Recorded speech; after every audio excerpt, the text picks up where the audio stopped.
we've done this and I haven't had a pullover. So it all looks different to the previous three, you see. They don't want to think you've got a limited wardrobe. Well, I started off with a green pullover, you might not remember this. I started off with a green one, then a red one. The last time we did it was a pink one. And somebody said, what are you going to put on next? And my wife said, well, you've got a blue one. I said, I'm not putting that one on, I've hardly worn it, it's brand new. So I put my red slip over on. I said, oh, I'll be in my shirt sleeves. Well, I've managed the shirt sleeves today. Very but good. I think the shirt's the same. But I don't know who'll notice that. Oh dear. The rain is holding off, thank goodness. And you're without a jumper today, so good positive signs. Yeah. What are you going to tell us about today? I think it goes without saying it's been a pretty terrible time. But what I would say in connection with that, that all is not lost. I mean, as I look around and drive around and go into people's gardens and think, you know, what an amazing amount of colour there is. And it is amazing with not just the baskets that people do, especially through the summertime, but even the borders look well. And I think the rain does have a certain amount of benefit, even if it is excessive at times. But what I would just say in that as an opening thing is that yes, we still just in August. I mean, a lot of this colour can remain there if people will go around and keep deadheading, and it could remain there looking pretty decent, depending on what perennials you've got in the garden, until the end of October. So don't despair. You know, I think there's light at the end of the tunnel. I always think there's light at the end of the tunnel. There's another part of that story, but anyway, I won't mention it now. But I think with people who do hanging baskets, don't always do them for springtime, so they might just as well keep them going as long as possible in the window boxes if they're not going to put anything for autumn and winter. But I mean, there's no reason why they shouldn't do it. There's plenty of stuff available for autumn and through winter and into spring hanging baskets. But for people who've got good hanging baskets, etc., keep giving them a feed, keep deadheading, keep giving them a feed, give them a feed with high potash fertiliser for another 2 or 3 weeks, and then by the end of September don't do it anymore. But certainly, you know, keep them going as much as you can. The Calloonas, the type that you see en masse going over the North York moors, which are predominantly pink, they're, you know, a bonus in that once you've got them established, they're good ground cover plants. It doesn't mean to say they'll smother perennial weeds, but it is important with the Calloonas that you have an acid soil, and that's something to be taken into consideration. But I'm a great lover of heathers and have been for many years.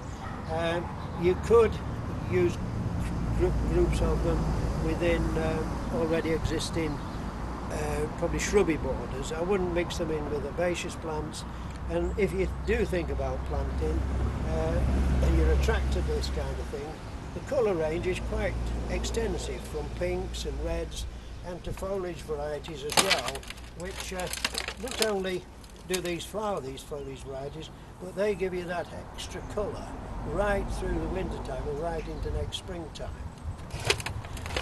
So soil soil type for the Calloonas is very important. And if you decide that you're going to, say, start off with growing heathers, don't make a square bed. It wants to be a regular shape, you know, something like a kidney bean shape or whatever like shape you want to think about. Working in plenty of humus, and I don't mean composting humus really, it wants to be leafy, leaf mould or that kind of material to improve it, but it would be useful for the Calloonas that you do a soil test to see that the pH is round at about 6 or even less. The winter flowering ones, which I'll come on to in a moment, they will tolerate lime, but in any case, whenever you prepare, you need to prepare thoroughly like you do for everything else. And at planting, a double handful of ericaceous compost to each plant. Put a double handful of ericaceous compost down where you're going to put the plant. As you're making a hole to get the plant in, you're mixing that up with your already existing soil. And where it's not, it's usual to plant plants to roughly the same level.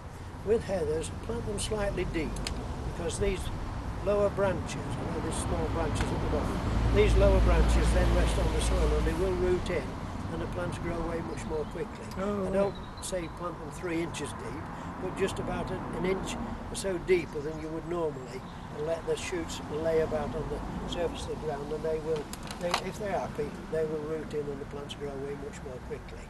Now the pruning of Kirkbymoorside, it can be done, there's an alternative. After flowering, which might be as late as November or spring. Now I leave mine till spring because in lots of cases even the dead flower aids, which we haven't got any of at the moment, are quite colourful and they do vary a little bit. So even a little bit of brownish, fawny coloured, pale foliage in the winter time is colour, probably contrasting with conifers that you might include in the same bed. So I prune them in the spring, but you need to prune them quite early, say March time, before growth starts, because they need to make growth in the spring and through early summer to start to come into flower from the end of July, probably up to the end of October or early November, depending on variety. So it's dependent on variety. So those are your Kirkbymoorside. The winters, yes, again, as I say, absolutely full of flower bud, and you know, there's an awful lot of potential. And even amongst the winters, we've got foliage varieties like that one, you see. So that even when it isn't in flower, it's got lots of colour, hasn't it? Now, you don't plant heathers, one of this and one of that and one of another. They need to be in a minimum of 5s.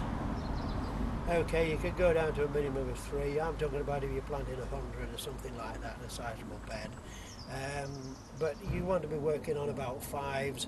Some people like probably even bigger numbers of each variety. I'm afraid when I plant anything like this, I'm always so keen to get as many varieties in as I can because, well, I just love a great range of plants. That's the reason why, I think, and sometimes it doesn't always work properly for you, but you know, you don't want to be really going much more than the absolute minimums of 3 if it is a strong growing variety, but on average you want to be 5s or 7s, something like that. So Brian, do they have, it seems like a silly question, but do they have a lifespan? Because you see a lot of very leggy heathers, don't you? Would you say that after a certain amount of years, dig them up, start again?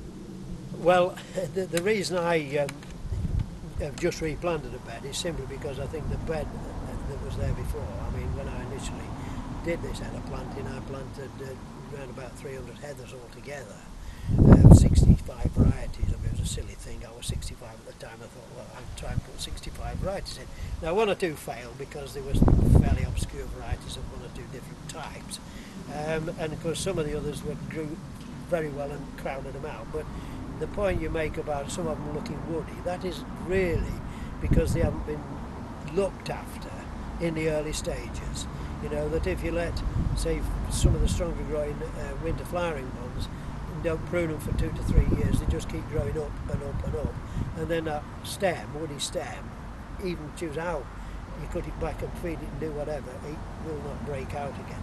The Kirkbymoorside are different because if you think about what they do on the moors, I mean, they burn this stuff down and it grows up again. So these are a bit tougher in that respect, that you could prune them down hard. But it is quite important, yes, to continue this pruning, particularly for the first 3 or 4 years, and then missing an odd year. But it's more acceptable to miss it on the winter flowering ones than the summer flowering ones. Little thing here in passing, it's another sort of, I would say, a favourite collection of mine, but I started with these sempervivums, which to a lot of people are probably known as Houseleeks, and they're quite an easy plant. It's the sort of plant that if you go away on holiday, you don't have to arrange for somebody to water them while you're away, because they will look after themselves pretty well. But they're quite adaptable, and even if you've got, you know, a broken pot, a broken trough or something, it's amazing what you can actually plant, how you can plant these things into them, and of course they spread. You can see the young plantlets growing out from the perimeter of that one there. So they're a very adaptable plant, and while they do flower, you don't really grow them for the flower. The flowers are a bit, I wouldn't say insignificant, but they're not very long lasting. But the different contrasting colours of these varieties, you know, really does make them quite attractive. Yeah, and the leaf patterns are amazing, aren't they? They are, yes.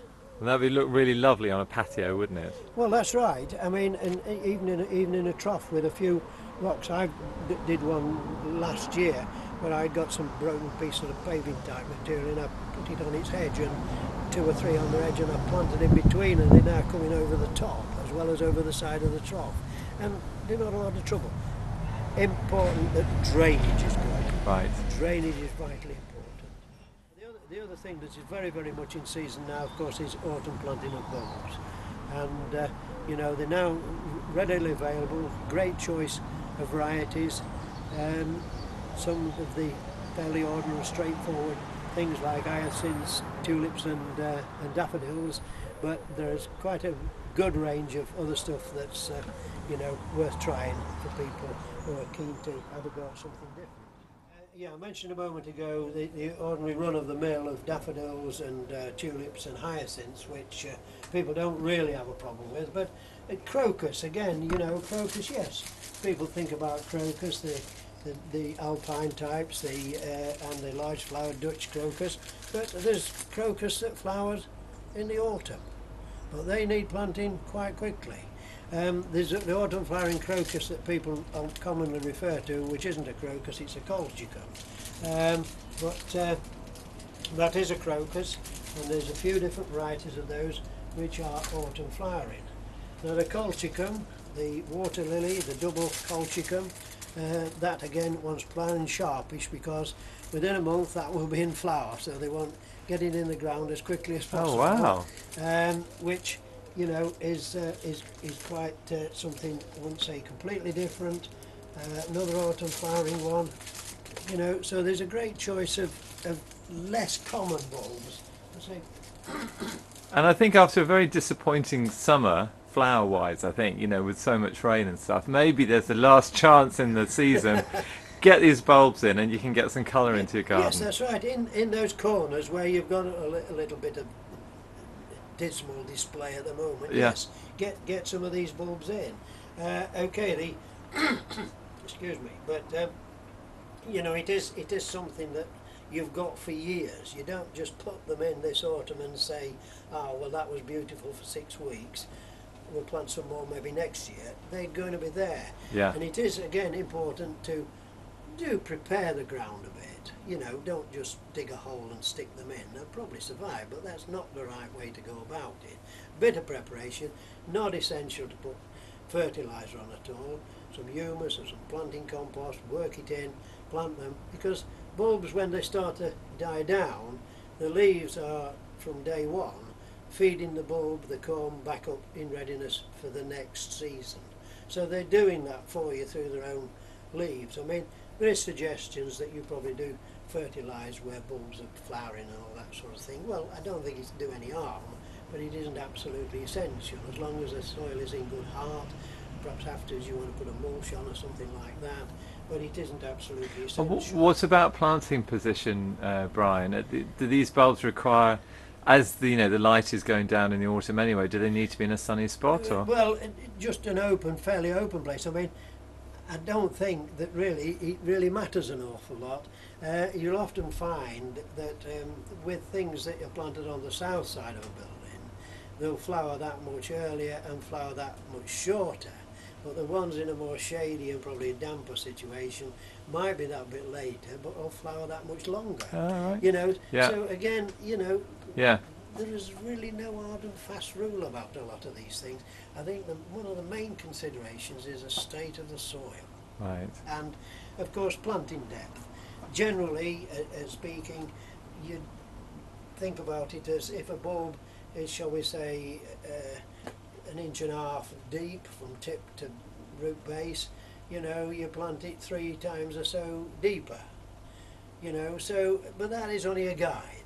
And just talking just a little while ago about tulips, that if you want them, I mean, most people probably plant the tulips in a tub or a pot or something like that, you know, for spring displays and then discard them.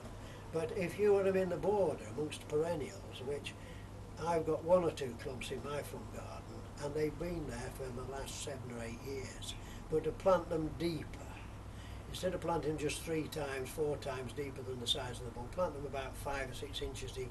They'll come through. Right. And one of the advantages of that is that the bulbs seem to develop better, and also it controls a disease called tulip fire, with them being planted deeper, so it doesn't get into the bulb. And less chance of digging them up as well by accident when you're Ex- putting your annuals in, Exactly. which is something I always have a trouble with. This is quite true. It's a very good point, that, because I've talked to people over the years about if they've gone to a new garden, not necessarily a garden with a new house on it, but gone to a completely new property to them with an established garden, and they get all sort of excited when the sun comes out in February and say, "Oh, let's go out there and do this and clear the garden and dig it all over." Don't. Just be careful, because if you didn't know what was in that garden the previous year, you know, you can be doing a lot of damage. And if you be patient, you can get a lot of benefit and spin-off from the previous occupant, and things that will come through that you hadn't really expected seeing there. Right. So, for naturalising, if you've got a paddock or an orchard, or even just outside your garden gate, to brighten up the area in the springtime, any time now you can start to plant these bulbs. The soil is beautiful and moist. I mean, there's been some end of summer times when the ground has been that dry, it's not been suitable to plant, but not this year. We're not talking about planting, do avoid planting in waterlogged conditions again, but it's a case of trying to be sensible, and I'm sure most people do take that into account. But yes, and you know, if you are planting in grass, you don't sort of measure the distance between each bulb. The thing is to sort of throw them about and plant them where they land. Yes, absolutely. But I mean, one of my pet hates is seeing daffodils planted in lines. That's right. Yeah, couldn't agree more. There's a horrible example on the Pickering to Moulton Road. You probably know it. There's a sort of a large lay-by on the right-hand side as you're heading towards Moulton, and there you've got a display in the springtime of daffodils all in lines. Well, I mean, I've worked in a private garden up to the last autumn, and we planted over the years that I was there, we planted 4 tons. Wow. And of course that was not a trowel job, that was a spade job, and 2 or 3 of us would go out with a spade, and we used to dig the hole, put the spade in and lift the turf back and leave it like that. But we'd turn round part way along and dig the hole out the other way. Yeah. And then after we'd done so many of that sort of thing, we'd come along with the bulbs in a bucket and just have 2 or 3 in each hole, 2 or 3 in each hole, and then walk the opposite way and kick the turf back and just put your foot on it like that. And you know, the job's done. Yeah, yeah. And well, you know. And you've got a natural look at the end. You've got a natural look at the end. And that tulips, as I mentioned again, I mean, such a great range of tulips, and you know. Look at that, you see, that's multi-headed. You know, I had someone phone me many years ago, and I think it was somebody who'd phoned into Radio York, and they'd phoned in because they'd got this unusual tulip in their garden. It had got 4 heads on the top of the stem. Was it rare? I said no. But they've been more unusual, and of course I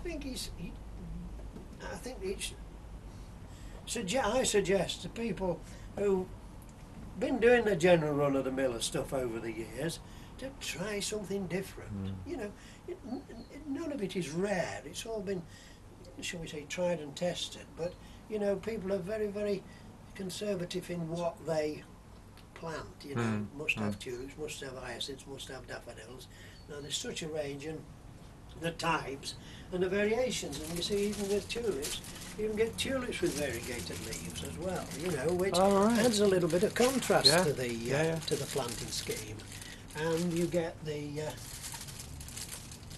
fringed as well, which they're almost like poppies. Yeah, they are. Looking at that, it is almost like a poppy. But fringed, I mean, there's lots of different colours in the fringed, but again, it's sort of, you know, just very nice. And then you've got the these lily flowered, what they call, I think these are what they call lily flowered, very straight up, but useful for bedding purposes, in tubs and planters, or into your herbaceous border. And you've got some continuity of colour from very early spring through to the rest of the season. Hyacinths prepared. Now, a little story about the hyacinths, prepared hyacinths. These have been especially prepared so that they should be in flower by Christmas or even before if you follow the instructions correctly. Now, because we're now into September, people might think, if they haven't done prepared hyacinths before, oh yeah, it's only 3.5 months till Christmas, we must put them in a warm place and get them grown. That's the worst thing you can do. If you put them in pots or bowls, if you put them in bowls, if you're going to put them outside, there needs to be a drainage hole or you need to cover them.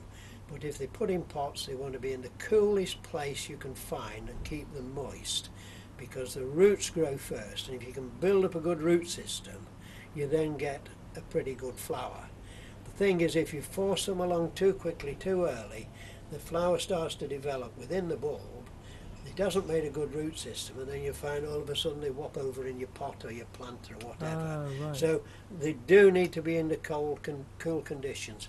And of course, what we used to do, of course, was put them in probably 3.5-inch pots, 3.5-inch pots in a tray, put them outside, cover them with 3 inches of sand on a north side facing wall, cold side, as cold as possible, cover them with 3 inches of sand, and then probably in November have a look to see if they were starting to grow. And when the tip is pushing through the top of the bulb, tip of the, the leaves, they'll probably be yellow when you come to uncover them, but they'll soon turn green. Yep.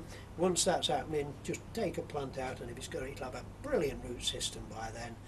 And you can forward it, you can force it ahead, but they want plenty of light after that, plenty of light. But lawn fussy, in that, they probably feel that the lawn needs feeding in the winter time. It's, in some cases, some people, it's their pride and joy in the garden. If you do feel that it needs a feed, but don't use summer lawn dressings. It needs to be a winter lawn dressing, which most of them incorporate sulphate of iron in intention of controlling moss, and it gives it a bit of a tonic for the winter time as well. Pruning of black currants and summer fruiting raspberries can take place. Black currants finished now cropping sort of 2 or 3 weeks ago, and if you've got old established plants, take out about a third. I'm talking about established after 4 or 5 years. You take out about a third of the old shoots down to ground level, because from that place new growths will come up in the ensuing next year or two, which again eventually become replacements for some that you will prune down, next year. So it's important to keep, and it keeps them vigorous, and it keeps them cropping heavily. Whereas if you get neglected and they get overcrowded, that reduces the potential. Summer fruiting raspberries, that is another one, because the sooner you can prune them, the sooner you can thin them out, tie them in, the canes become firmed up before the ensuing start of winter, and that again sort of is important for getting the plants through the winter. Now, if some canes, there was some varieties about like Glen Clover some years ago, which used to grow to about 7 feet tall, which are a bit vulnerable in a windy exposed place. That isn't grown very much these days. But a lot of these Glen varieties that are now, they don't grow quite so tall. It depends on your soil, depends how well you've looked after them. But above your top wire, if they are sort of 3 feet above your top wire, it is useful to just trim them back, because otherwise what you will find in a very, very windy exposed place, they'll just snap off where you've tied them to the top wire, and that again, just messes up what you've tried to do. Planting and shrubs, herbaceous, ground well prepared, suitably well prepared, even if it's only gaps that you want to fill in, it's a good time for getting stuff in, because the ground is amply warm. I mean, this can be done up to the end of October, it can be done all the way through the winter time. But now, with the weather conditions and soil conditions as they are, do it as soon as possible. And so now is plant it this autumn. Great, and on that, people will come rushing down to Daisy Garden Centre to get their herbaceous plants, plus their bulbs. That's right. And I'm sure you've really inspired everyone to get going again. Thank you very much, Brian. Thank you. Thank you.